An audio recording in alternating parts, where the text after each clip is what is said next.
नमस्कार, खबर उत्तर प्रदेश में आप सभी का स्वागत है। मैं हूं आपके साथ यशी शुक्ला। रुक करेंगे खबरों का, लेकिन उससे पहले एक नजर सुर्खियों पर। यूपी बेसिक शिक्षा विभाग में 60,000 पदों पर होगी शिक्षकों की भर्ती। शिक्षा सेवा चयन आयोग ने शुरू की तैयारियां। गोंडा में दो बाइकों की आमने सामने जोरदार टक्कर, घायलों को बचाने पहुंचे लोगों को कार ने रौंदा। 4 की मौत, 2 घायल। वृंदावन के ठाकुर श्री बांके बिहारी मंदिर का जर्जर हो रहा ढांचा, छज्जों और दीवारों में आई दरारें। एसआई की रिपोर्ट में खुलासा। कानपुर से कनाडा तक फर्जी डिग्रियों का कारोबार का हुआ भाटाफोड़। क्यूआर कोड से लंदन में होती थी पेमेंट। 13 साल में छापी 60,000 डिग्रियां। लखनऊ में लापता 34 नाबालिग बच्चियों के मामले में हाईकोर्ट ने मांगी रिपोर्ट। पुलिस आयुक्त को 3 जुलाई तक शपथ पत्र दाखिल करने का आदेश। हापुड़ में खेतों के ऊपर हाई टेंशन लाइन खींचने पर ग्रामीणों ने किया विरोध। बिजली विभाग के अधिकारियों पर लगाए गंभीर आरोप। आप देख रहे हैं के न्यूज, खबरों का सारथी।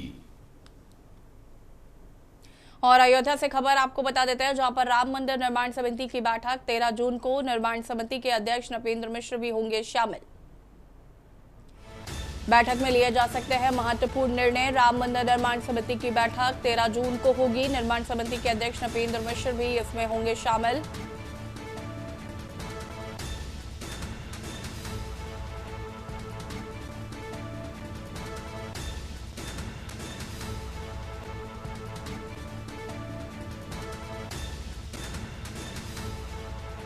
और अयोध्या से हमारे संवाददाता आरपी सिंह हमारे साथ जुड़ चुके हैं। आरपी सिंह जी, क्या कुछ जानकारी है इस बैठक को लेकर?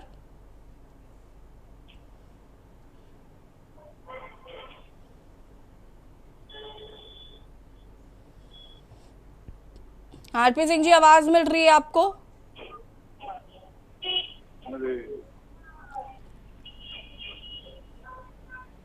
संपर्क नहीं हो पा रहा है, उन्हें फिर से संपर्क करते हैं। राम मंदिर समिति की बैठक, निर्माण समिति के अध्यक्ष नृपेंद्र मिश्र भी होंगे शामिल।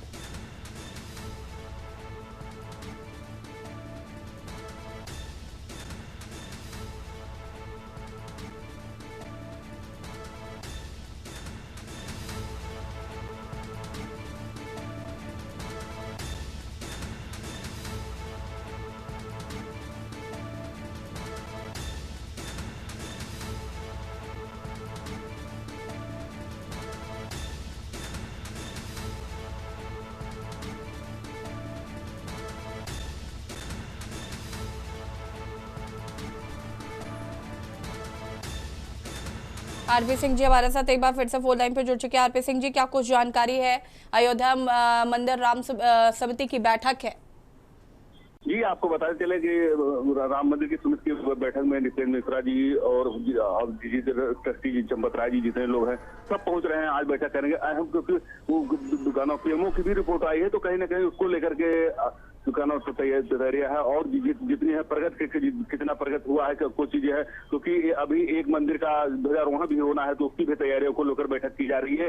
अभी बैठक में क्या निर्णय आता है शाम को पता चलेगा। कहीं ना कहीं जितने लोग हैं ट्रस्टी है उधर धीरे करके इकट्ठा हो रहे हैं, और इसके अध्यक्ष जी भी उपस्थित रहेंगे। तो कहीं ना कहीं जितनी व्यवस्थाओं को लेकर राम मंदिर की व्यवस्था पूरी चर्चा होगी। जी, शुक्रिया आपका जानकारी साझा करने के लिए। और बता दें कि राम मंदिर समिति की बैठक, निर्माण समिति के अध्यक्ष नृपेंद्र मिश्र भी इस बैठक में शामिल होंगे।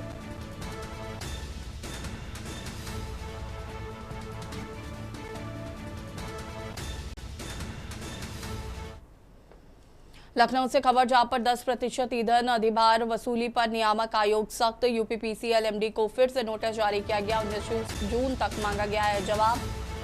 जून में उपभोक्ताओं से 10% ईंधन अधिभार वसूली का था आदेश। यूपी विद्युत उपभोक्ता परिषद ने आदेश के खिलाफ दायर की याचिका।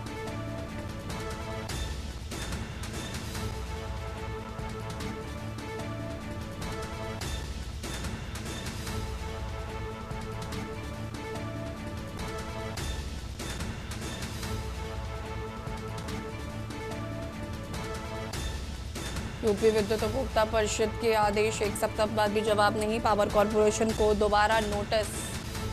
ईंधन अधिभार मामले में आयोग ने मांगा है स्पष्टीकरण।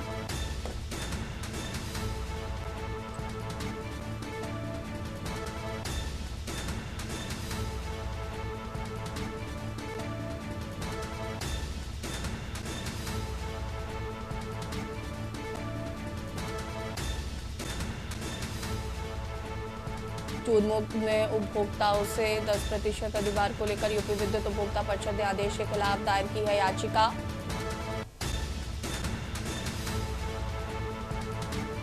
और इसी खबर पर ज्यादा जानकारी के लिए संवाददाता मनीष हमारे साथ जुड़ चुके हैं। मनीष जी, क्या कुछ जानकारी है? 10% ईंधन अधिभार वसूली पर नियामक आयोग सख्ती बरत रहा है, स्पष्टीकरण मांगा है। जी बिल्कुल, जिस प्रकार से जो है यूपीपीसीएल के द्वारा जो है 10% जो है मई में जो है ये ऑर्डर किया गया था कि जून महीने में उपभोक्ताओं से 10% चार्ज बढ़ा कर लिया जाएगा। इसी को लेकर के जो है उपभोक्ता फोरम के द्वारा जो है इस आदेश के विरुद्ध एप्लीकेशन किया था, लेकिन जिस प्रकार से एक हफ्ते में पूरा जवाब मांगा गया था पावर कॉर्पोरेशन से, पावर कॉर्पोरेशन ने इसका जवाब नहीं दिया। इसी के तहत जो है फिर उपभोक्ता फोरम के द्वारा फिर उनको नोटिस जारी किया गया है। एक हफ्ते में फिर जवाब देना है। जिस प्रकार से 10% जो ईंधन अधिभार बढ़ाया गया है, इसके विरुद्ध जो है ये निर्देश जारी किए गए हैं। और जिस प्रकार से उपभोक्ता फोरम के द्वारा जो उपभोक्ता परिषद के द्वारा ये आदेश के को लेकर के लगातार जो है इसके विरुद्ध जो है उनके द्वारा कंप्लेन की जा रही है। अब ये देखना है कि उपभोक्ता के इस उपभोक्ता फोरम के किस निर्देश को एक हफ्ते में जवाब और कॉर्पोरेशन को देना है, तब तक वो जवाब देते हैं। जी शुक्रिया आपका जानकारी साझा करने के लिए। यूपी विद्युत उपभोक्ता परिषद ने आदेश के खिलाफ दायर की याचिका। और हमीरपुर से खबर आपको बता देते हैं, जहां पर बाइक और ई रिक्शा की जोरदार भिड़ंत हो गई। भिड़ंत के बाद बाइक और ई रिक्शा में लगी आग। देखते ही देखते बुलेट बाइक व ई रिक्शा जलकर राख हो गई। बाइक सवार एक युवक झुलस के हुआ घायल। मुस्कुरा थाना के क्षेत्र के हुसैना का ये पूरा मामला बताया जा रहा है।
भिड़ंत के बाद देखते ही देखते बुलेट बाइक व ई रिक्शा जलकर हुए राख।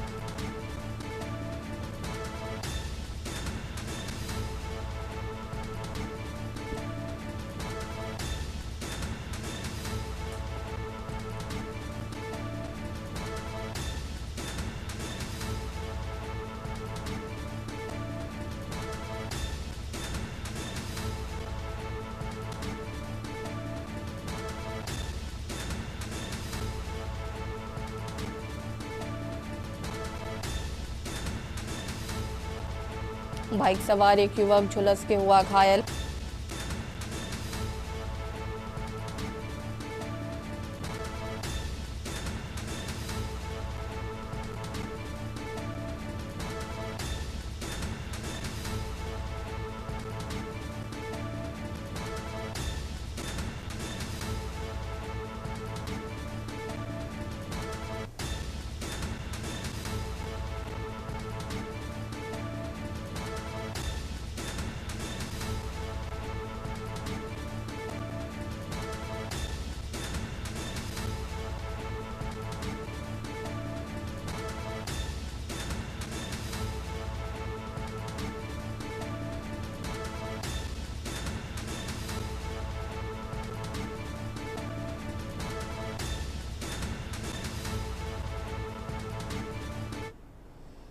कन्नौज जिले में प्रधानमंत्री नरेंद्र मोदी ने 4,399 दिन के कार्यकाल पूरे होने के अवसर पर प्रदेश के समाज कल्याण राज्य मंत्री असीम अरुण ने सिद्धपीठ बाबा गौरीशंकर मंदिर में पूजा अर्चना की। इस दौरान उन्होंने देश के उज्जवल भविष्य और विकसित भारत की कामनाएं की है। मंत्री असीम अरुण ने कहा कि प्रधानमंत्री नरेंद्र मोदी ने अपने सबसे लंबे कार्यकाल के साथ नया रिकॉर्ड स्थापित किया।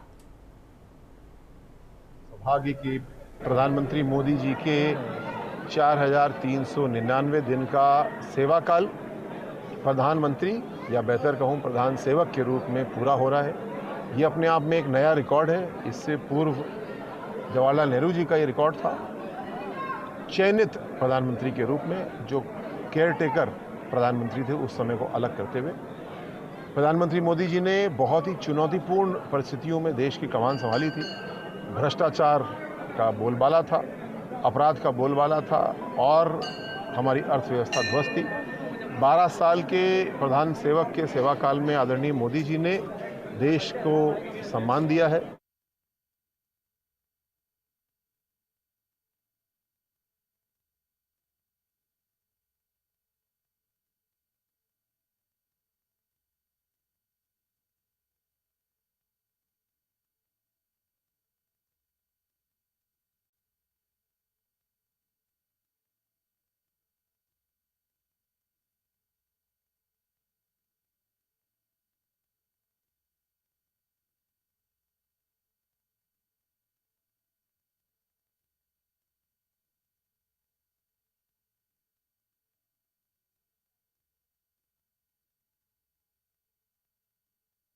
गुंडागर्दी का मामला सामने आया। आरोप है कि एक काफिले में शामिल दर्जनों गाड़ियों ने हूटर बजाते हुए बिना टोल दिए बैरियर तोड़कर टोल प्लाजा से जबरन निकासी की। घटना के दौरान टोल कर्मियों ने जब इसका विरोध किया तो बदमाशों ने उनके साथ मारपीट की और मौके पर जमकर हंगामा किया।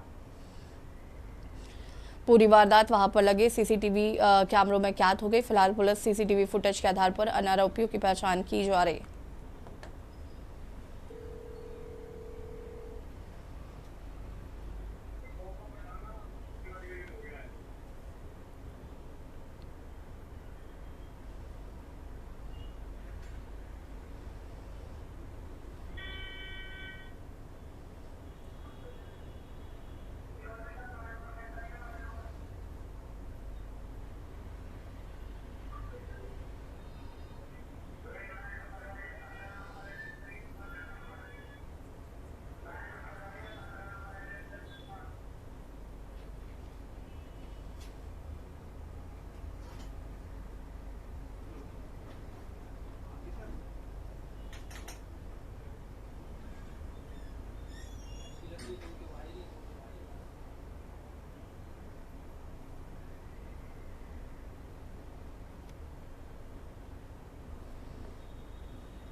और इसी खबर पर ज्यादा जानकारी के लिए अशोक द्विवेदी जी हमारे साथ जुड़ चुके हैं। अशोक जी, क्या कुछ जानकारी है? बिना टोल दिए बैरियर तोड़कर जो लोग निकले, क्या उनको लेकर अभी कुछ अपडेट आया है सामने? मामला बिल्कुल लोहारी टोल का है, जहां पर टोल प्लाजा पर दबंगों द्वारा जबरदस्त आतंक देखने को मिला है। दबंगों ने द्वारा बिना टोल दिए हूटर बजाते हुए दर्जनों गाड़ियां निकालने की कोशिश की, जिसपे टोल कर्मियों ने विरोध किया है। तो वहीं मैं आपको बता दूं, दबंगों ने उनके साथ में मारपीट की है। फिलहाल सीसीटीवी में पूरी घटना कैद हुई है। पुलिस ने इन लोगों को हिरासत में लेकर के जांच करना शुरू कर दिया। बताया जा रहा है कि बदमाशों का जो आता है, ये बुलंदशहर से जेल से छूटने के बाद इनका काफिला लेकर के जो नोएडा के लिए निकला था। वहीं मैं आपको बता दूं, रास्ते में लोहारी टोल जो है, वहां पर इन दबंगों ने काफी ज्यादा मारपीट की है, जिसको लेकर के दर्जनों टोल कर्मी घायल हुए हैं। फिलहाल टोल कर्मियों को जो है पुलिस द्वारा जो है हॉस्पिटल भेजा गया है और उनका इलाज कराया जा रहा है। वहीं जो दबंग थे उनको हिरासत में लिया गया है, उनसे पूछताछ की जा रही है। जी बिल्कुल। क्या सभी लोगों को हिरासत में ले लिया गया है या अभी कुछ लोग फरार हैं?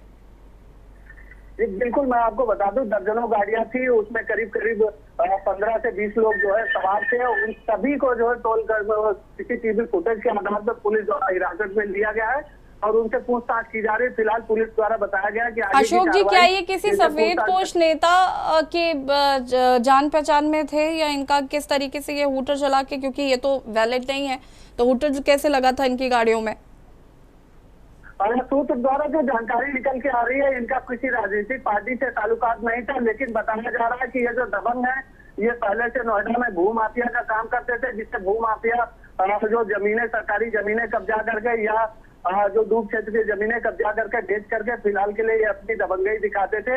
ये दबंगई के बल पे भू माफिया का काम करते थे। इसी चलते ये बुलंदशहर जेल में बंद थे और बुलंदशहर से इनकी जमानत पे इनको छूटने के बाद ये वहां से निकले थे नोएडा आने के लिए।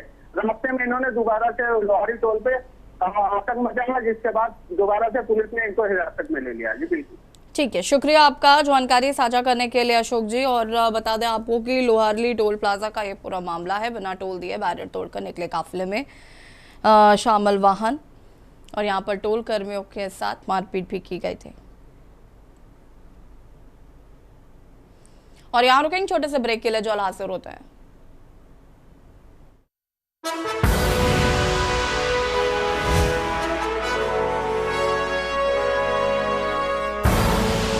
आप देख रहे हैं के न्यूज, खबरों का ब्रेक के बाद एक बार फिर से आप सभी का स्वागत है। खबर सोनभद्र से है, जहां पर चौपन थाना क्षेत्र के काशीराम आवास से एक बेहद दुखद झकझोर देने वाली घटना सामने आई। यहाँ दो बहनों के बीच हुए मामूली पारिवारिक विवाद ने हंसते खेलते परिवार की खुशियां हमेशा के लिए छीन ली। मामूली कहासुनी से आहत होकर 16 वर्षीय किशोरी खुशी पुत्री तरवीज आलम ने अपने कमरे में जाकर फांसी लगा ली। काफी देर तक जब खुशी कमरे से बाहर नहीं आई तो परिजनों ने उसकी तलाश शुरू की। कमरे का दृश्य देखते ही परिवार में चीख पुकार मच गई। परिजन आनंद फानन में किशोरी को लेकर सामुदायिक स्वास्थ्य केंद्र पहुंचे, लेकिन तब तक बहुत देर हो चुकी थी। अस्पताल में तैनात डॉक्टर नवनीत श्रीवास्तव ने बताया कि किशोरी को मृत अवस्था में यहाँ पर लाया गया था। महिला मतलब लड़की को लाया गया, जिसकी उम्र 16 साल बताई जा रही है। खुशी नाम है उसका। उनके पिता का नाम तरवीज आलम है, जो कि मृत स्थिति में यहाँ पे लाई गई थी। जर्नल एग्जामिनेशन करने के बाद उसे यहाँ पे मृत घोषित कर दिया गया। क्या कारण समझ में आया प्रथम दृष्टया, कुछ आपको बात समझ में जो आई हो? जी, पारिवारिक मतभेद का कारण होगा, जो मतलब अपना डिटेल मुझे अभी उसका पता नहीं है। मैं एक बॉडी एग्जामिन किया हूँ। और कहाँ के रहने वाली है? चौपन लोकल बैरियर का बता रहे हैं, आसपास काशी नगर के आसपास। कानपुर में आयोजित उत्तर प्रदेश पुलिस आरक्षी भर्ती परीक्षा के दौरान उम्र संबंधी दस्तावेजों में कथित हेरफेर का मामला सामने आया। छावनी थाना क्षेत्र से लल्लू प्रसाद इंटर कॉलेज परीक्षा केंद्र पर परीक्षा के दौरान एक अभ्यर्थी की उम्र संदिग्ध प्रतीत होने पर केंद्र प्रशासन ने उससे पूछताछ की। जानकारी के अनुसार अभ्यर्थी की पहचान नागेश कुमार के रूप में हुई है। पूछताछ के दौरान उसने कथित तौर पर स्वीकार किया कि उसकी वास्तविक जन्मतिथि 15 अगस्त 1993 है। आरोप है कि वर्ष 2015 में उसने अपनी जन्मतिथि में बदलाव कर 26 जनवरी 1997 दर्ज कराई और उसके बाद दोबारा हाईस्कूल परीक्षा उत्तीर्ण की, ताकि भर्ती की आयु सीमा के भीतर आ सके। मामले की गंभीरता को देखते हुए पुलिस ने जांच शुरू की है और आरोपी के अभ्यर्थी के खिलाफ संबंधित धाराओं में मुकदमा दर्ज कर लिया है।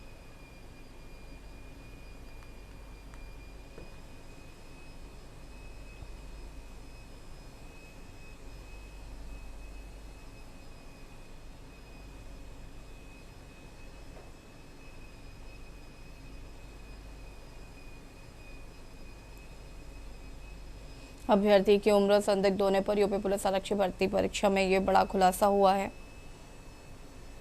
पुलिस फिलहाल मामले की जांच पड़ताल कर रही।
और इसी खबर पर ज्यादा जानकारी के लिए संवाददाता सारिका गुप्ता हमारे साथ जुड़ चुकी है। सारिका, क्या कुछ जानकारी है इस पूरे मामले को लेकर?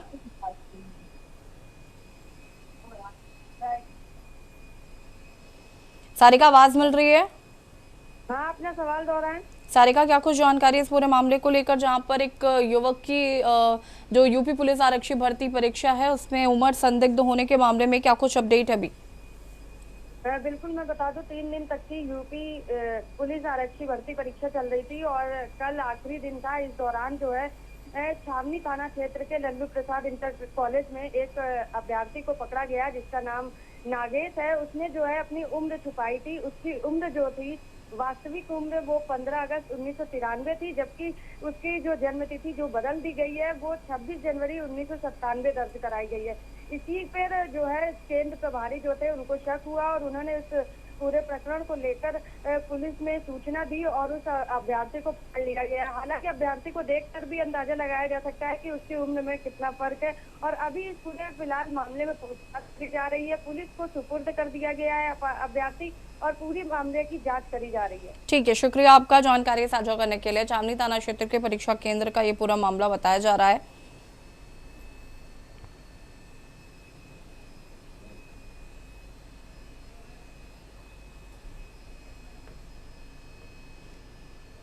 और लखनऊ से एक और खबर आपको बता देते हैं। लखनऊ से खबर आपको बता रहे हैं।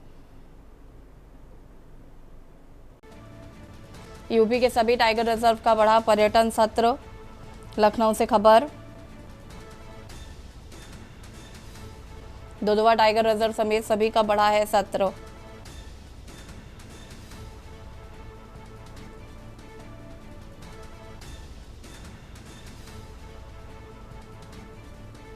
पहले 15 जून तक था। दुधवा टाइगर रिजर्व समेत सभी का बढ़ाया गया है सत्र।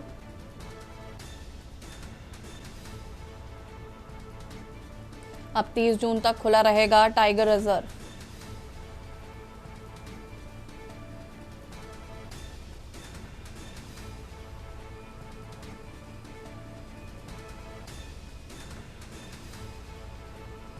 लखनऊ से खबर। यूपी के सभी टाइगर रिजर्व का बढ़ाया गया है पर्यटन सत्र।